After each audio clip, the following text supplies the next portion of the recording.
Bhadram karne vishrunuyama devaha Bhadram pashye makshabhirya chatraha Sthirairangai stuštuvagum sastanubihi Vyashema devahitam yadayuhu. Om Shanti Shanti Shanti. Om, all gods, may we hear with our ears what is auspicious. O ye adorable ones, may we see with our eyes what is auspicious. May we sing praises to ye and enjoy with strong limbs and body the life allotted to us by the gods. Om, peace, peace, peace.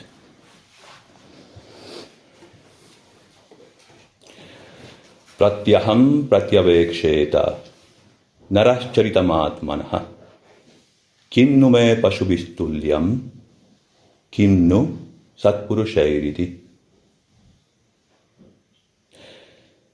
Human beings must regularly examine themselves to see whether their acts and deeds are equals to acts and deeds of the wise ones, or those that are brutal and heinous, wicked, disgraceful, abominable. Human beings must regularly examine themselves to see whether their acts and deeds are equal to acts and deeds of the wise ones, or those that are brutal and heinous, wicked, disgraceful, abominable. The true inner self must be drawn up like a jewel from the bottom of the sea, rescued from confusion, from indistinction, from immersion in the common, the nondescript, the trivial, the sordid, the evanescent. Thomas Merton. The true inner self must be drawn up like a jewel from the bottom of the sea, rescued from confusion, from indistinction, from immersion in the common, the nondescript, the trivial, the sordid, the evanescent. Good morning, everyone. Welcome to Ramakrishna Monastery. Did you have a good Thanksgiving? Did you enjoy that pecan pie? Delicious. Are you ready for this transformation? Our topic today is true transformation comes from within. Let us analyze the meaning of this. True transformation comes from within. Am I growing spiritually? Am I progressing? Have I been transformed? And by that I don't mean, checking on those 20-year-old pictures and compare them to those of today. Have I been transformed? Did anything happen in my life? Spiritually? Have I changed my outlook?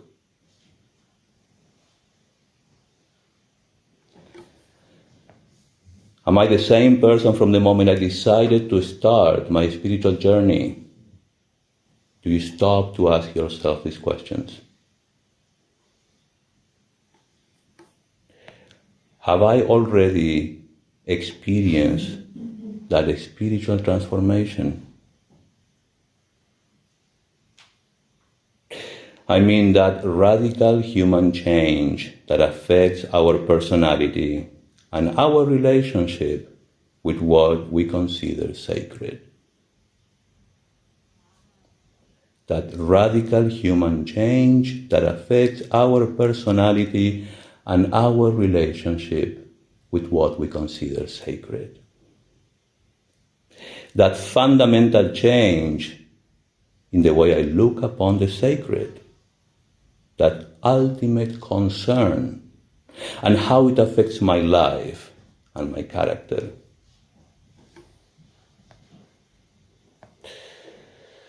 Speaking of a spiritual transformation, psychologist Raymond Polatsian says, spiritual transformation constitutes a change, and I really like this. Spiritual transformation constitutes a change in the meaning system. Constitutes a change in the meaning system that a person holds as a basis of or for self-definition.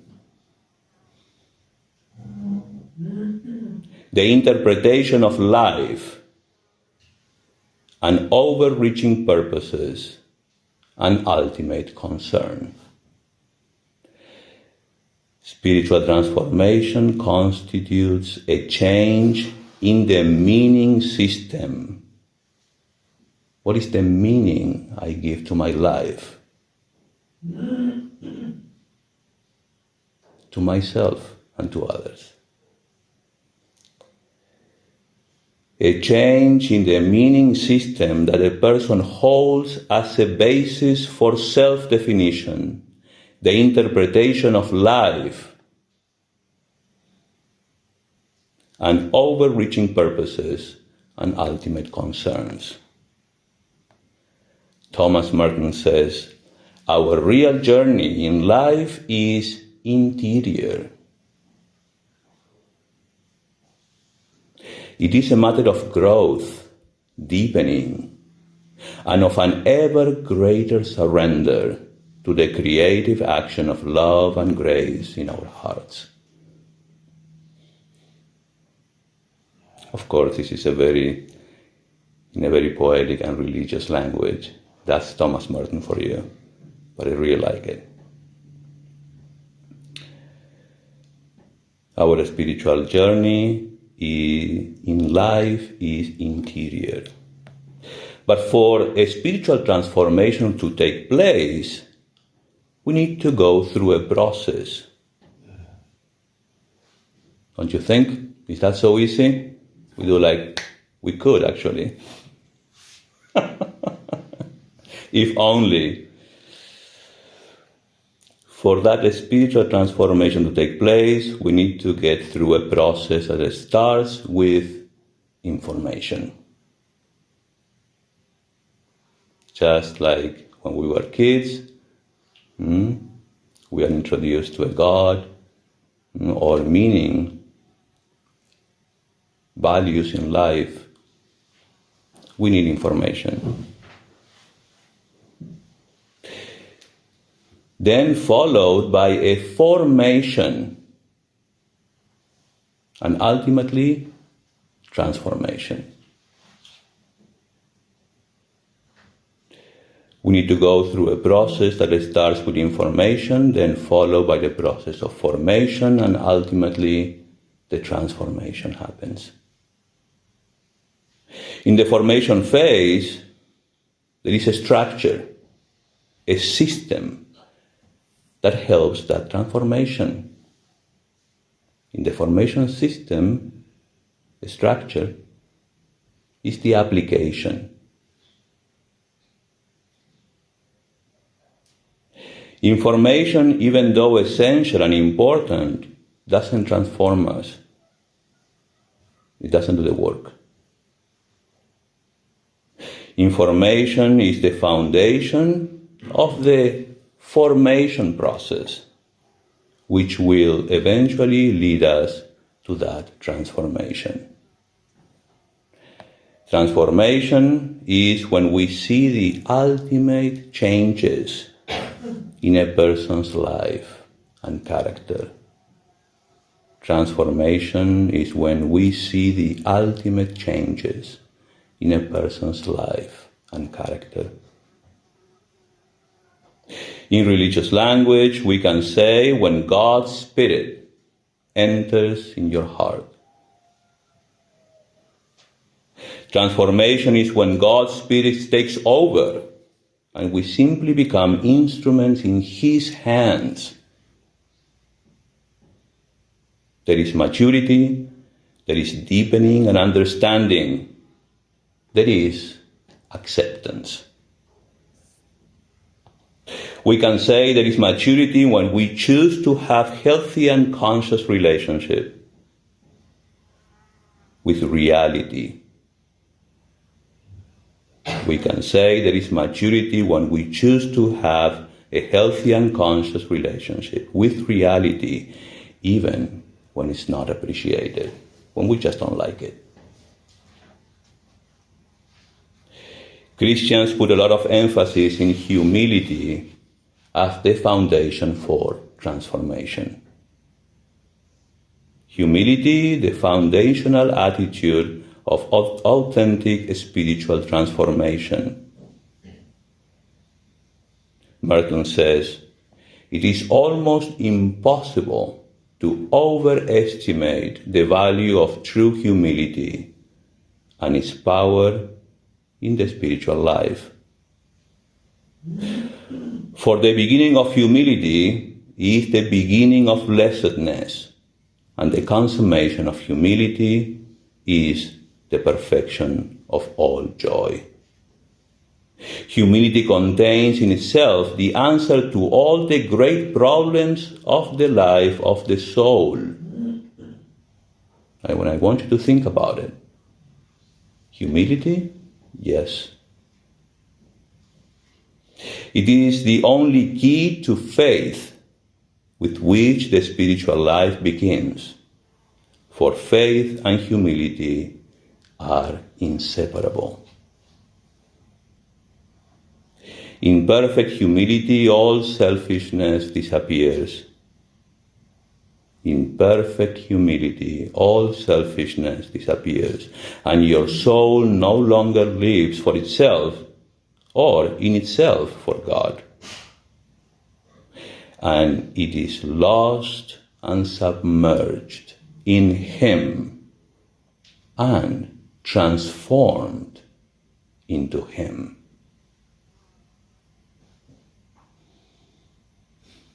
And it is lost and submerged in Him and transformed into Him. This is very deep indeed. Now, why do we have to be humble if we want transformation in our life?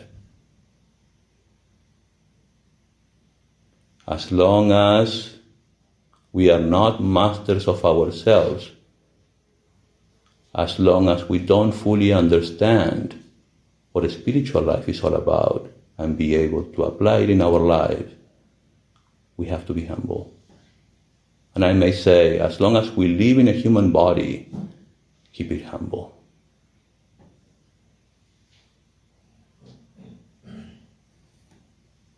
Information plus application, the formation phase, can end up sincerely in transformation. Now I know you're all probably thinking, what is the information? Well, you have enough. You've heard enough. In Sanskrit we call Shravana. I hope you've read enough, and if not, just wait. We'll listen to it again. Not the same story. I try to change the, how I put it for you.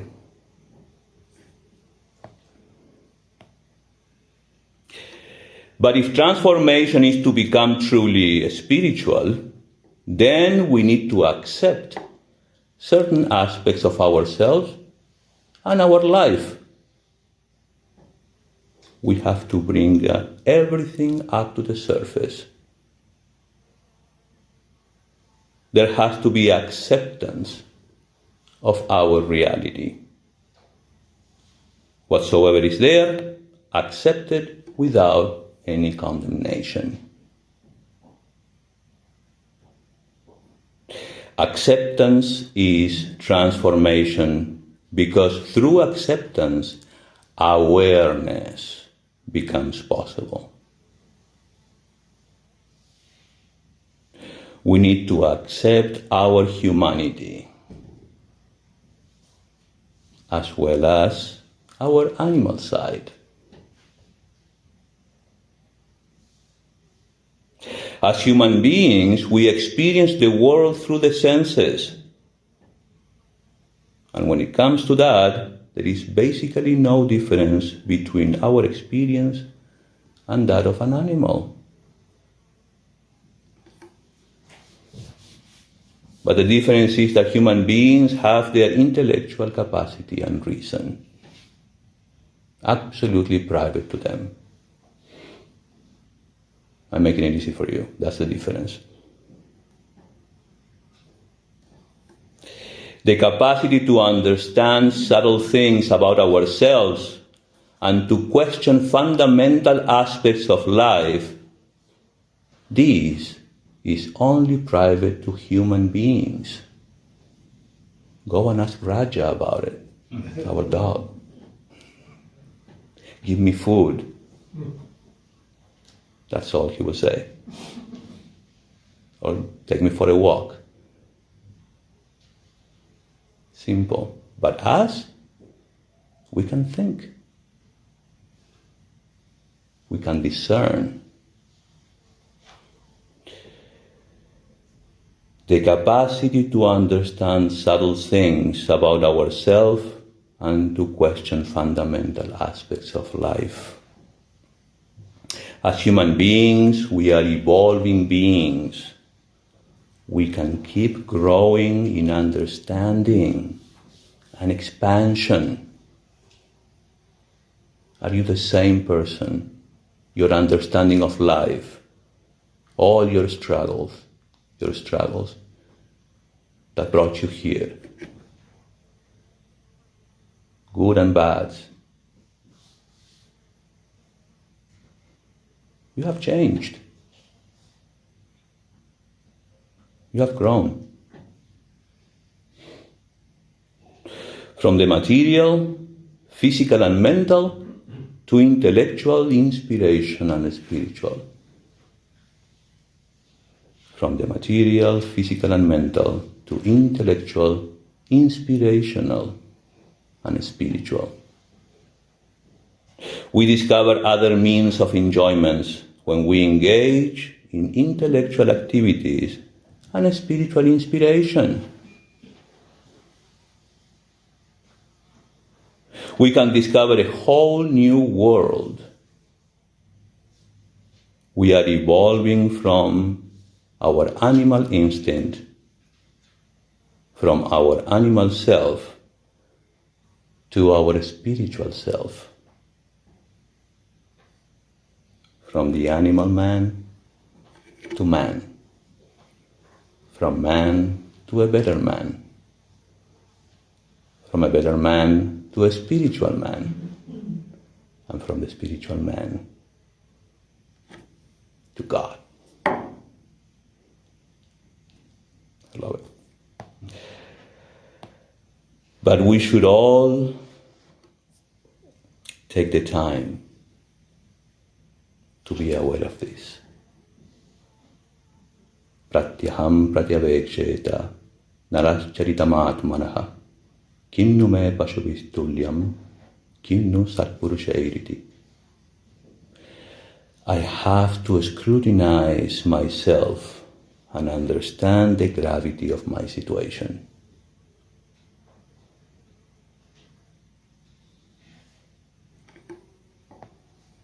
Am I equal to an animal, eating, growing, watching TV? Well, they don't watch TV, but you understand. Growing old. Or am I a Satpurusha? I am a man worthy of being called human. This question we have to ask ourselves daily. But there seems to be no time. We reserve time for that, but even that time, sometimes we sacrifice. We say, yes, I will get up early today, and then you fall asleep, and then you are late, so you have to run, take a shower and go. Ultimately we go like, another day. We should save time to ask ourselves, am I growing spiritually? Am I progressing? And the extent of my progress. Why not? Again, I have to scrutinize myself and understand the gravity of my situation. This awareness and analysis of one's behavior every single day is essential in the process of our transformation. If we don't do this, nobody's going to do it for us. This awareness and analysis of one's own behavior every single day is essential for the process of transformation. Without introspection, we can never see our mistakes. Well, I'm like that. Never mind, just accept me, period. No. You have to make efforts to be better, to be more loving, compassionate, to be more patient. Why not?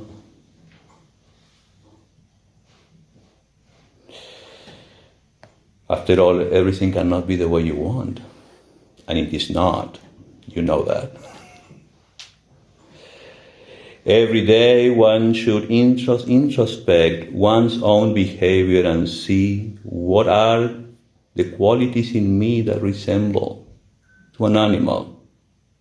Characteristics that are the qualities that resemble with the qualities of a noble man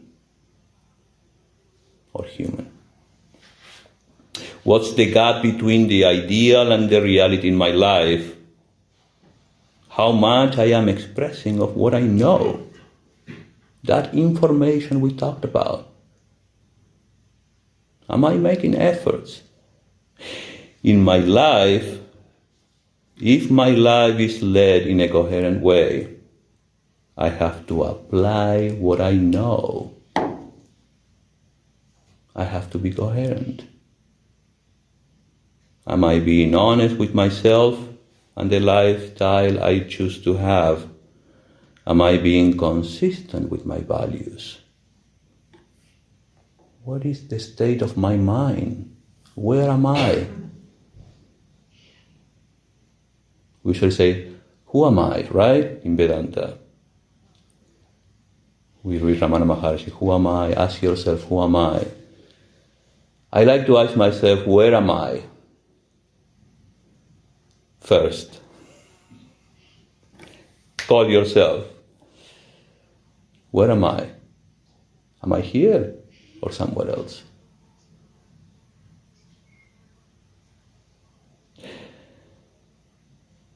Am I behaving like a Sat Purusha, a person with noble qualities?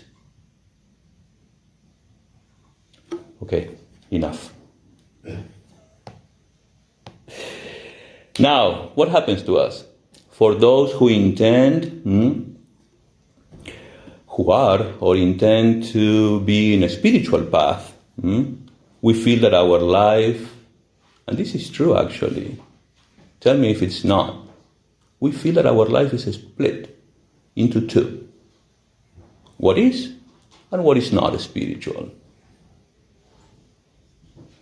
In fact, in that process of, understanding if you are behaving like this or that, we tend to do that. We have to.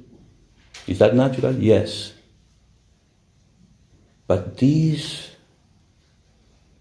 dualistic thing going on in our lives is very tiring. We feel that coming to these Sunday lectures today is something spiritual, and working at home or going to the office, calling AT&T to claim some extra charge, is not spiritual. Is it not? We do that.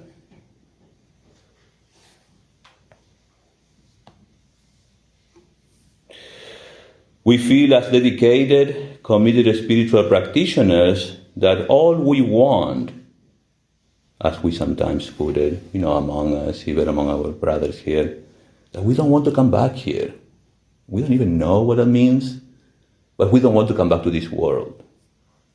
Yes, we don't want to reincarnate, right? We want to be free, whatever that means. To go to another world and enjoy? So you want to enjoy?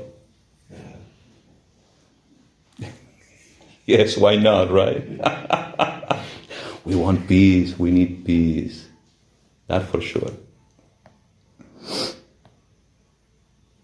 Some kind of heaven, and that everything else we do in our daily life that is not connected to that holy book or visiting a temple, we feel that it's totally worldly, mundane, and material. We tend to look down our responsibilities in life as being mundane and less spiritual. Do you do that?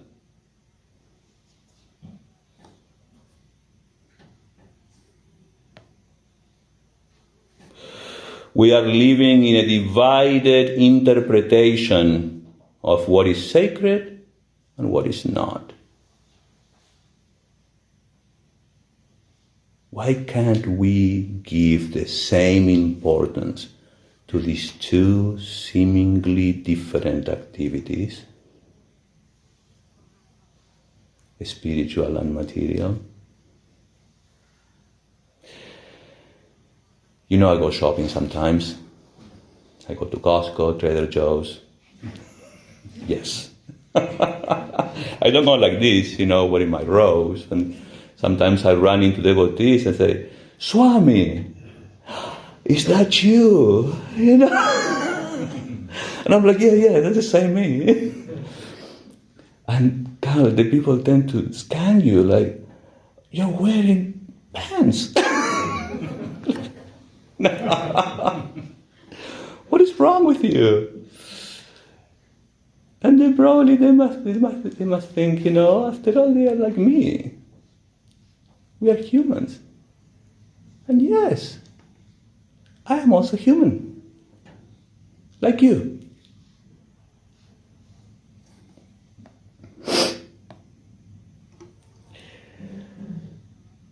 But when you see me here standing before all of you, wearing my robes, all Gerua, brick color, I'm a source of inspiration to you. I'm supposed to. And when you see me there in the supermarket wearing pants, you go like, well, after all, he's also like me, and you are right.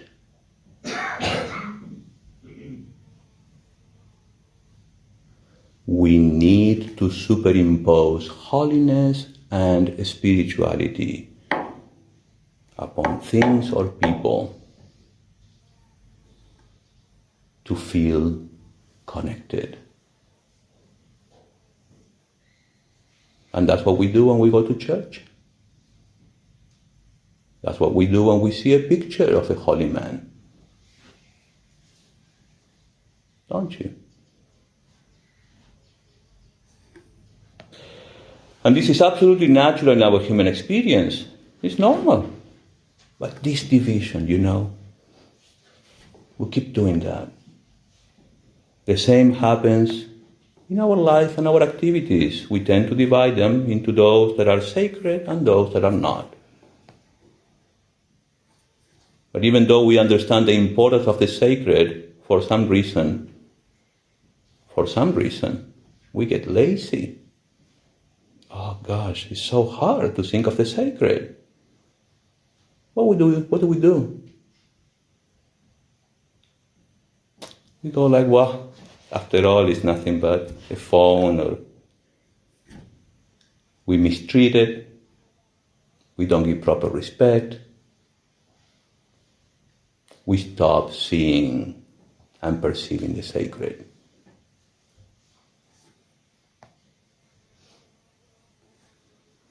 As a result, we move away from the sacred, and then we run into a problem.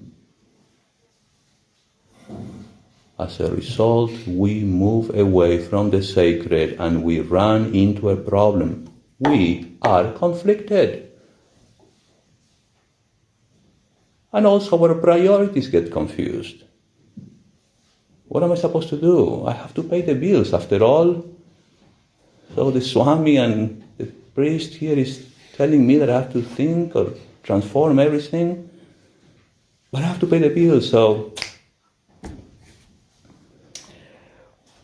we again look down on things that are not spiritual, and as a result, we split our lives into two, which is very natural because we perceive this duality.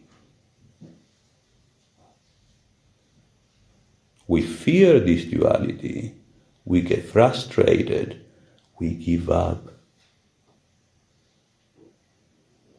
We cannot be too spiritual. After all, we are not like him or that sadhu from India, holy man, and end up even giving more importance to mundane activities minus the sacred. Our life experience is so concrete, so real, and our spiritual world is somewhere in an abstract reality. Do you feel like that? Which sometimes, if not most of the time, is very hard to connect with. Because all we experience is this. And our spiritual world is a world of ideas.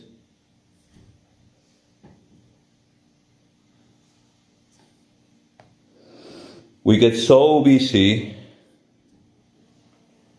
that when we want to remember something higher, or even dedicate ourselves, we find there is no time.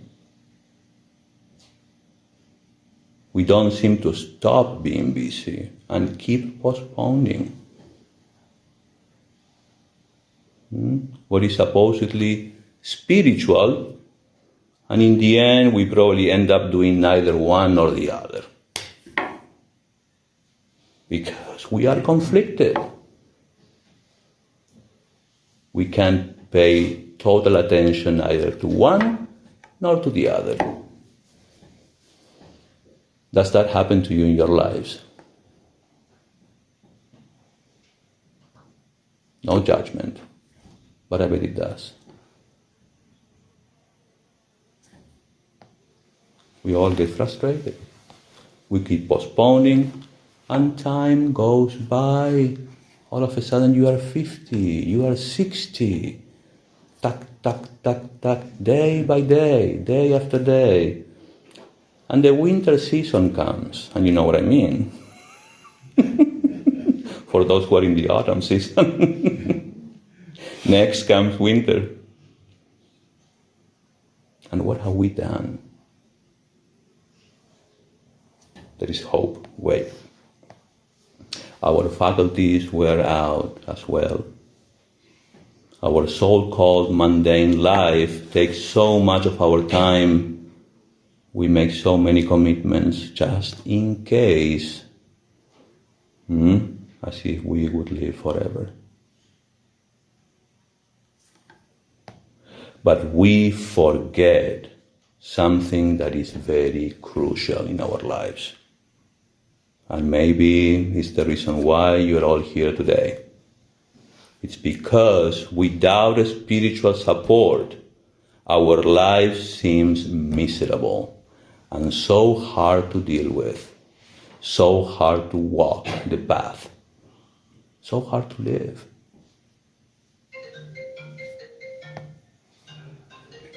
Attention.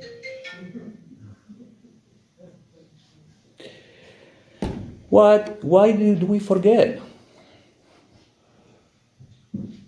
Why do we postpone? Daily, with the rising and setting of the sun, life shortens, and time is not felt on account of affairs heavily burdened with manifold activities. Neither is fear produced at beholding birth and death, old age and sufferings. Alas, the world has become mad by drinking the stupefying wine of delusion. This is from the Vairagya Shatakam, 100 verses on renunciation. This is just to call our attention. Seeing even the same night to be ever following the same day, in vain do creatures run on their worldly course, perseveringly and busy with various activities, secretly, by individual results. Alas, through infatuation, we do not feel ashamed at being thus befooled by life's occupations in which the same particulars repeat themselves. We feel like that.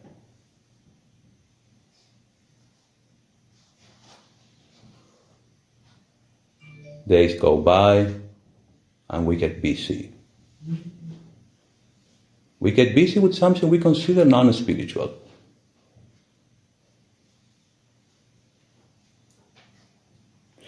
We have drunk the wine of delusion and madness.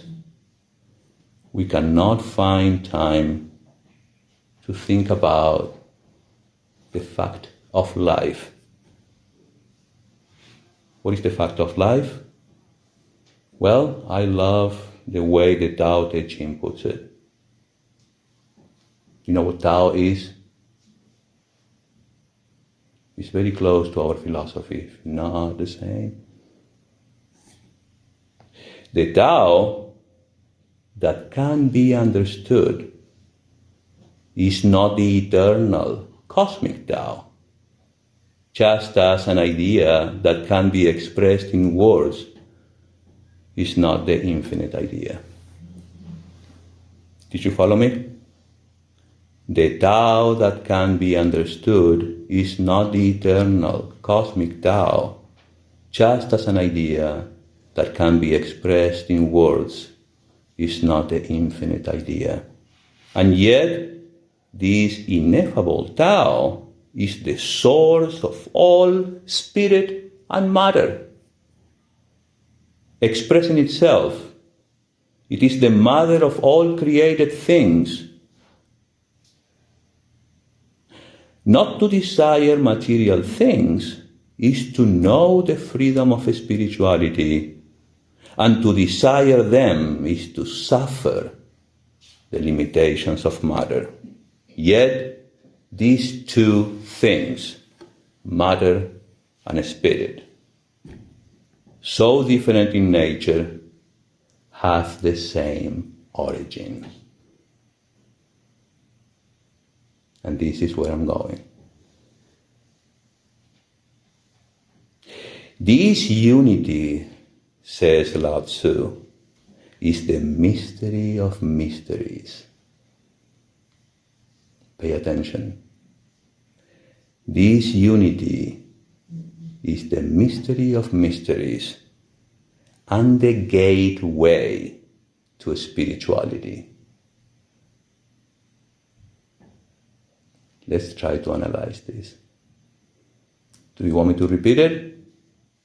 Too subtle. Delicious.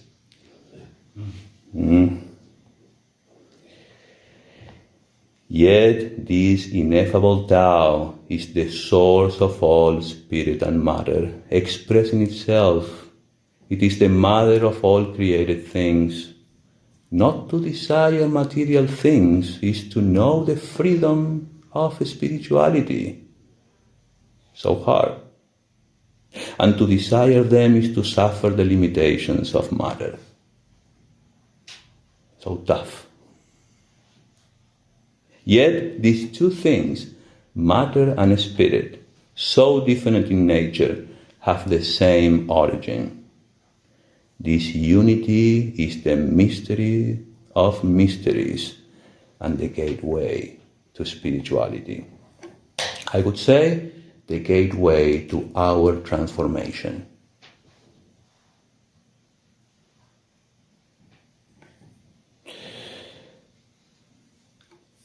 Let's analyze cause and effect according to Vedanta philosophy.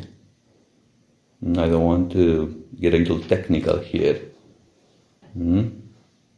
But in India, they thought about it so deeply. And they even try to give examples, which are not perfect, but they convey meaning. Based on these examples given in our scriptures, we can understand, if we want to, a little more. Let's analyze the nature of gold and the ornament. Let's imagine there is a lump or a piece of gold. If we study the features of the gold and ornaments, we can note 4 features in the cause, as well as 4 features in the effect.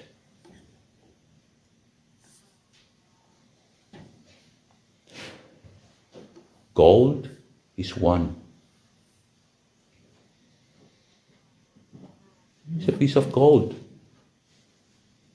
Gold is the content and the substance behind all ornaments. Therefore, gold is the essence. And gold is eternal. Why? Because before the coming of the ornament, gold was.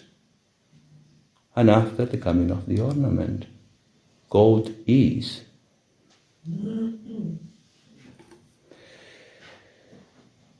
Even after melting the ornaments, gold will be. Past, present, and future. And we have one substance, eternal. It doesn't undergo any change. It does not undergo any change. Gold is independent.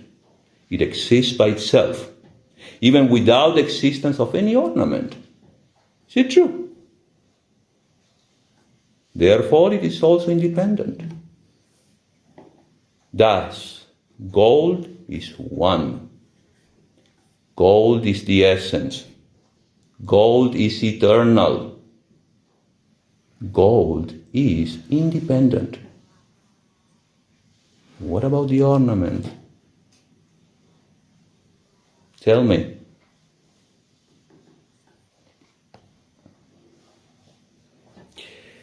There is one or many ornaments? There are many. They don't have substance of their own. Ornaments do not have any weight of their own.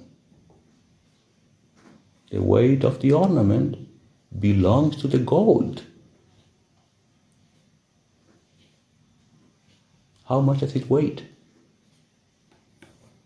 Then the ornament is limited by the name and form, therefore is not eternal. And finally, it does not have its own original existence. It's only borrowed.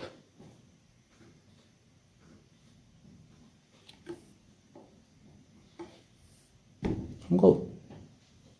But we cannot deny gold. Gold is. what do you think God is?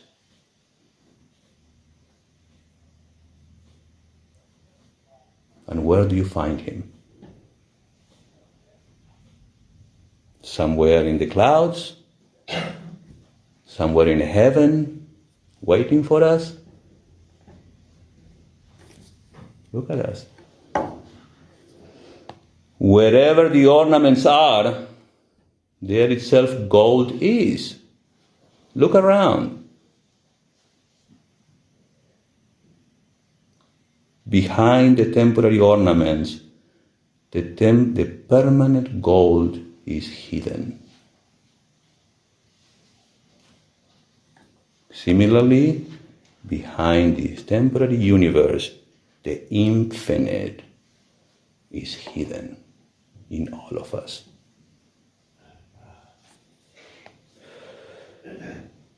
To see God, one need not go anywhere else. If we learn to see God in the manifestation, in everything, to appreciate gold, where do you want to go?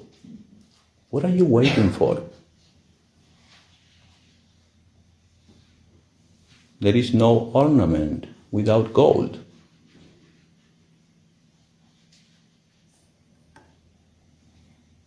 Where can you not see gold? God is everywhere. This is the final statement of our scriptures. There is even more. Look within. Through understanding and wisdom, we can see God everywhere. Do you understand this analogy? Do you understand where I'm going?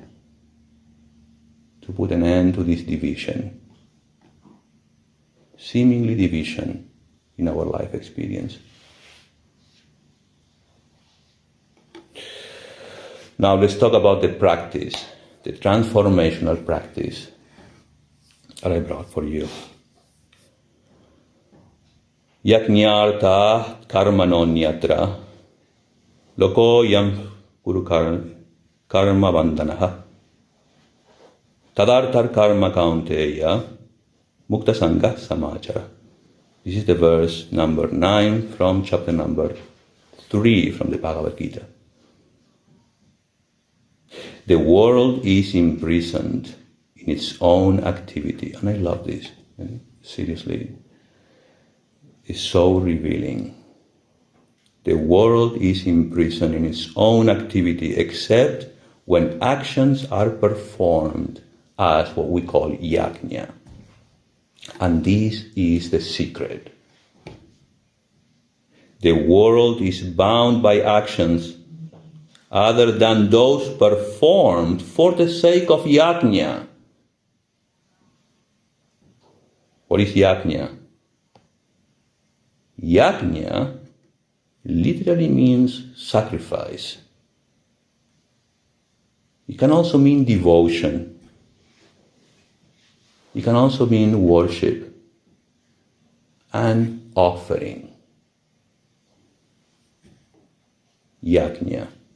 The world is imprisoned in its own activity except when actions are performed as yagna.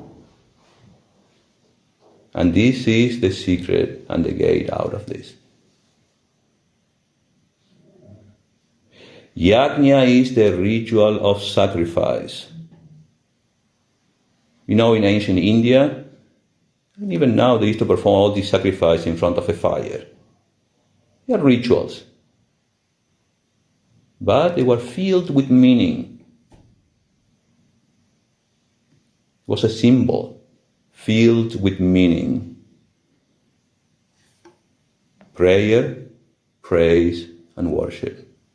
Yagna is technically known, and listen, Yagna is technically known as apurva in Sanskrit.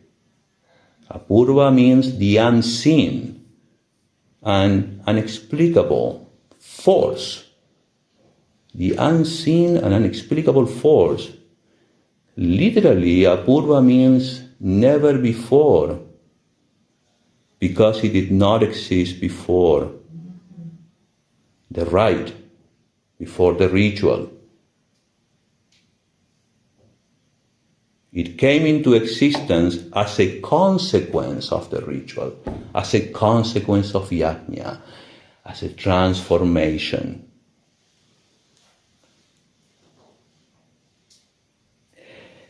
Each rite, each ritual creates a unique result in terms of visible and invisible effects.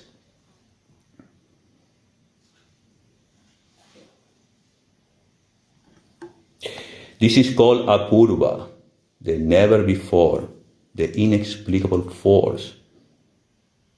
I like to call it magic.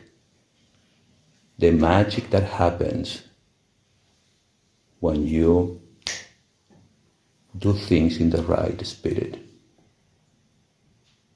with the right attitude, with your heart, with your soul, with your love, with your God present.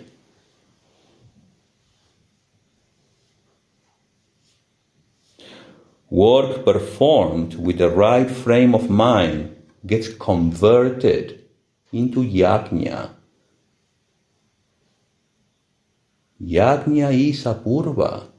Yajna is this transformation. Do you see it? Krishna says the world is imprisoned in its own activity. That's us.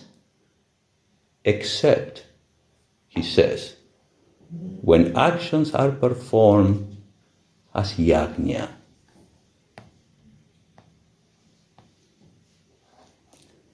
The effect of that work assumes subtle forces, which is called apurva or transformation. We must learn to perform, to live sacramentally, to have that sacred mindset. Mentally sacred. What do you see? The ornament or gold?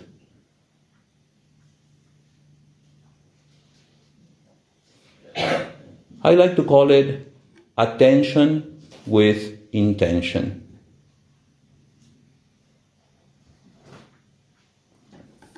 Do I have time for a story? Yes. Attention with intention. In everything you do in your life, you want it done rightly, correctly. You want success in your life. And for that demands attention. Is it not? Now, give your attention in anything you do, an intention, an intention. Give meaning to everything you do. Meaning.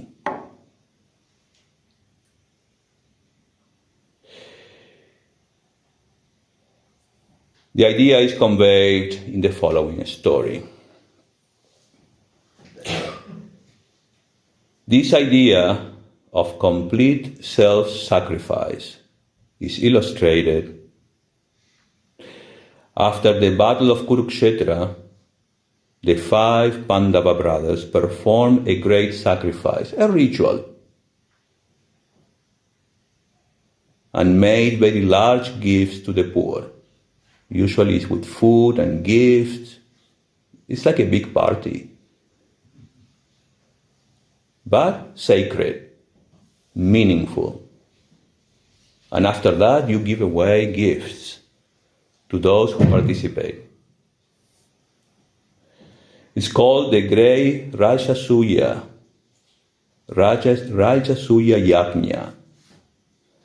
When King Yudhishthira ascended to the throne after the Great War was over. All people expressed amazement at the greatness and riches of the sacrifice, and said that such a sacrifice the world had never seen before. But after the ceremony, there came a little mongoose, half of whose body was golden, and then the other half brown. And he began to roll on the floor of the sacrificial hall. He said to those around, "You are all liars. This is no sacrifice." "What?" they exclaimed. "You say that this is no sacrifice. Do you not know how money and jewels were poured out to the poor and everyone became rich and happy? This was the most wonderful sacrifice any man ever performed," they said. But the mongoose said, "There was once a little village, and in it there dwelt a poor Brahmin, a poor priest, with his wife's son and his son's wife. They were very poor and lived on small gifts made to them for preaching and teaching. There came in that land a 3 year famine, and the poor Brahmin suffered more than ever. At last, when the family had starved for days, the father brought home one morning a little barley flour, which he had been fortunate enough to obtain, and he divided it into 4 parts, one for each member of the family. They prepared it for their meal, and just as they were about to eat, there was a knock at the door. The father opened it, and there stood a guest. Now, in India, a guest is a sacred person. He is as a god for the time being and must be treated as such.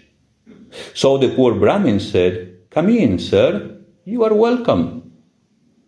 He set before the guest his own portion of the food, which the guest quickly ate and said, "Oh, sir, you have killed me. I have been starving for 10 days, and this little bit has but increased my hunger." Then the wife said to her husband, "Give him my share." But the husband said, "No, so." The wife, however, insisted, saying, "Here is a poor man, and it is our duty as householders to see that he is fed, and it is my duty as a wife to give him my portion, seeing that you have no more to offer him." Then she gave her share to the guest, which he ate, and said he was still burning with hunger. So the son said, "Take my portion also. It is the duty of the son to help his father to fulfill his obligation." The guest ate that, but remained still unsatisfied. So the son's wife gave him her portion also. That was sufficient, and the guest departed, blessing them. That night, those 4 people died of starvation. A few granules of that flour had fallen on the floor, and when I rolled my body on them, half of it became golden, as you see. Since then, I have been traveling all over the world, hoping to find another sacrifice like that, but nowhere I found one. Nowhere else has the other half of my body been turned into gold.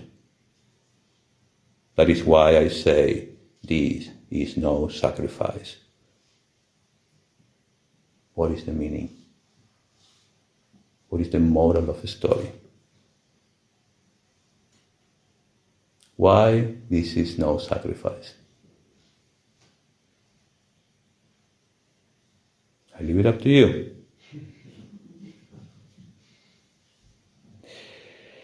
A day, and by the way, this story is from the Mahabharata and read as it is from Swamiji's telling. You will find this in the complete works of Swami Dhyanayogananda. A day passed bereft of the performance of Yagna. A day passed bereft of the performance of Yagna. This is for all of us. It's a day gone to waste. And this is where I want to call your attention. Are we living our life by Yagna? Or what are we doing?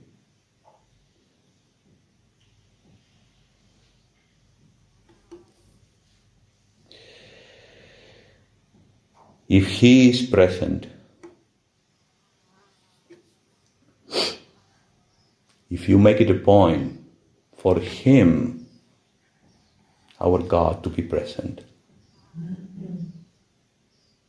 by default, you are also present.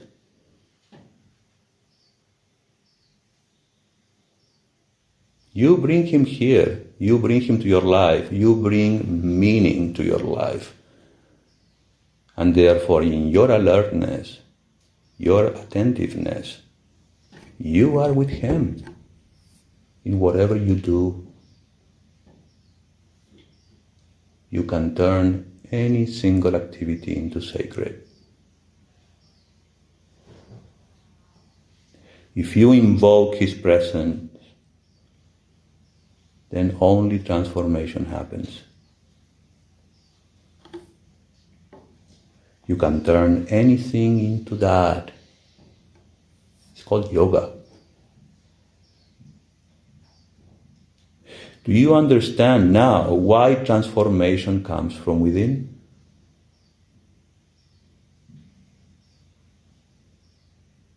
You are the alchemist of your own magic. And nobody can do it for you.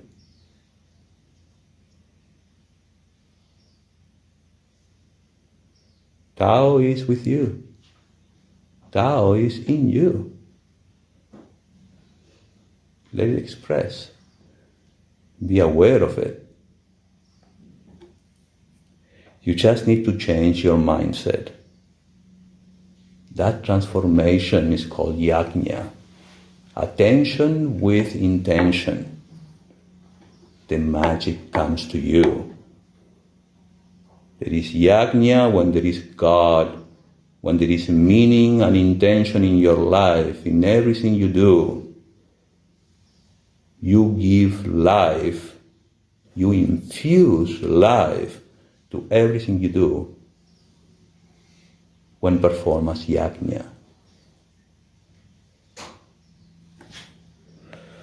When we invite the principle of God to our lives, when we invoke the presence of what we call God,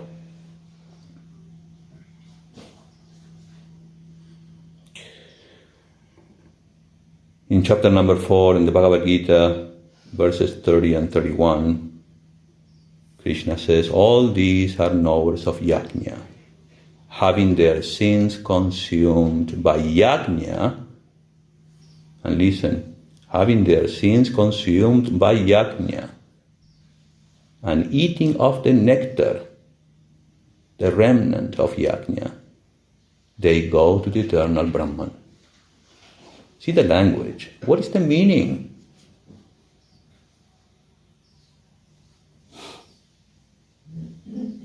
That if we truly transform our lives, giving meaning and intention, bringing God to our lives, and turn everything into an offering, not for ourselves.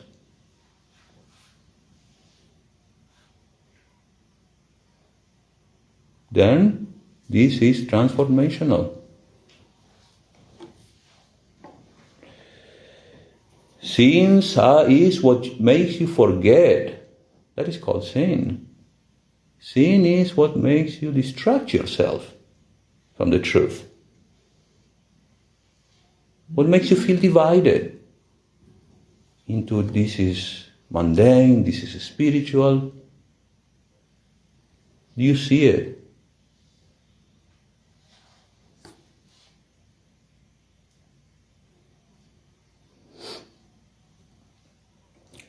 Sins are destroyed because we manage to stay with ourselves.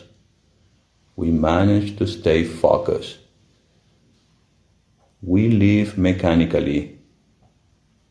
We do not allow our life to be meaningful to us. As human beings, we have the capacity to transform our lives. It only takes interest. You have to be interested and be committed to it. Nature pulls us down indeed, but are we connecting with something higher? Is our life filled of meaning? Are you content? Are you masters of nature? Change your mindset. See gold everywhere. In the Nectar of the Words of Sri Ramakrishna, translated as the Gospel of Sri Ramakrishna, we find many instances where they sing these songs, poetry. There is one that says, how strange this transformation is. The peacock glistens, all of gold, and golden too is the cuckoo gleams. The peacock glistens, all of gold, and golden too the cuckoo gleams. Everything around me here has turned to gold. Naught else appears but gold, whichever way I look. What can it mean, this miracle, that everything I see is gold? And of course, Sri Ramakrishna goes into samadhi. After that. If we don't accept and run away our reality, if we don't stop and assess and understand, what am I doing with my life? Where am I at? What is my behavior? Am I truly spiritual? Am I behaving like a spiritual man? We will never confront our problem and find a solution. Just like we make ornaments out of gold, and we see the gold and not the ornament, very human of us, is that right? Just as we make ornaments out of gold, and we see the gold and not the ornament, when it comes to value, or the value in it. In the same way, spiritually, we are all called to see the gold material in all of us, and not just the ornament, the gold material. Be transformed by the renewal of your mind. Who says that? We find that in Romans, the Bible.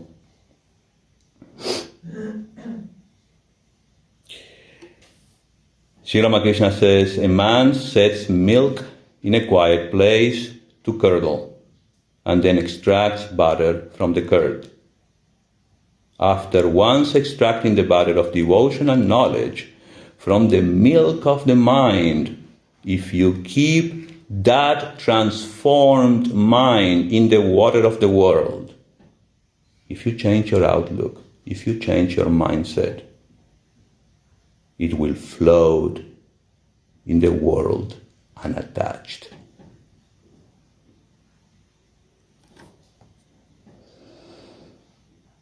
The true inner self must be drawn up like a jewel from the bottom of the sea, rescued from confusion, rescued from indistinction, from immersion in the common, the nondescript, the trivial, the sordid, the evanescent.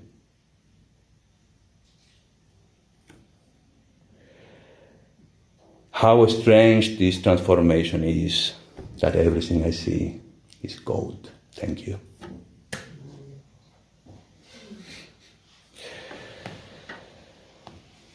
Om Purnamadah Purnamidam Purnat Purnamudachyate Purnasya Purnamadaya Purnamevavashishyate.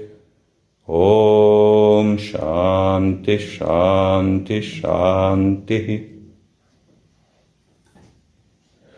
Om, that outer world is Purna, full of divine consciousness. This inner world is also Purna, full of divine consciousness. From Purna comes Purna. From the fullness of divine consciousness, the world is manifested. Taking Purna from Purna, Purna indeed remains, because divine consciousness is non-dual and infinite. Om, peace, peace be in all.